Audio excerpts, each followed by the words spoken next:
अनाप शनाप बातें निकलती हैं तो फिर वो तो कुछ और ही बात कर रहे हैं। तो बांटेंगे तो कटेंगे, भाई आप ही तो बांट रहे हैं। उनको नजर आ रहा है कि उन्हीं की पार्टी के लोग उनको हटाना चाहते हैं मुख्यमंत्री के पद से। तो शायद वो बीजेपी को कह रहे हैं कि बटेंगे तो कटेंगे। क्या वो ये कहना चाहते हैं कि भारत में इलेक्शंस रिग होते हैं? क्या वो ये कहना चाहते हैं कि नरेंद्र मोदी की सरकार इनस्टेबल है? और भारत को बांग्लादेश से वो क्यों कंपेयर कर रहे हैं? और क्या वो ये कहना चाह रहे हैं कि भारत की जनता देश की वफादार ना रहे बल्कि मोदी की वफादार रहे?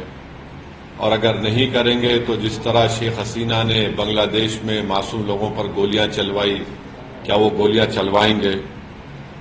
अब वो बात करते हैं देश की यूनिटी के बारे में। तो यूनिटी देश की कब होगी? जब इंसाफ होगा। और खुद योगी ने उनके राज में कई फॉल्स एनकाउंटर्स हुए अल्पसंख्यक समाज मुसलमानों के। उनके राज में आज भी बुलडोजर के जरिए मुसलमानों के घरों को तोड़ दिया जाता है। तो और उन्हीं के राज में लोग बोलते हैं कि मुसलमानों का क्या जेनोसाइड नरसंहार हो। वो खुद हेट स्पीच देते हैं मुसलमानों के बारे में। योगी ने खुद कहा था ठोक देंगे।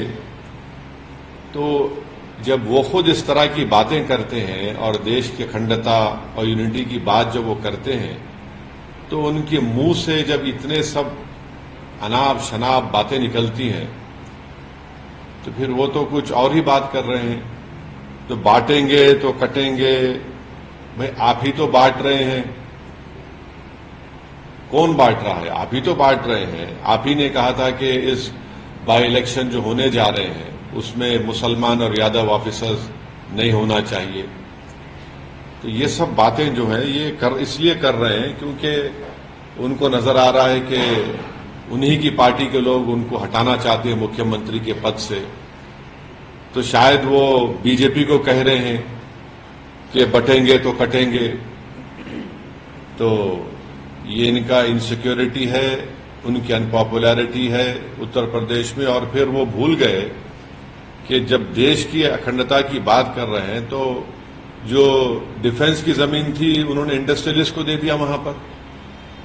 तो ये सब इनका रिकॉर्ड रहा है। तो इसलिए वो बौखलाहट का शिकार होकर अपनी हस्बे आदत सिर्फ मुसलमानों को निशाना बना रहे हैं अपनी हेट स्पीच के जरिए।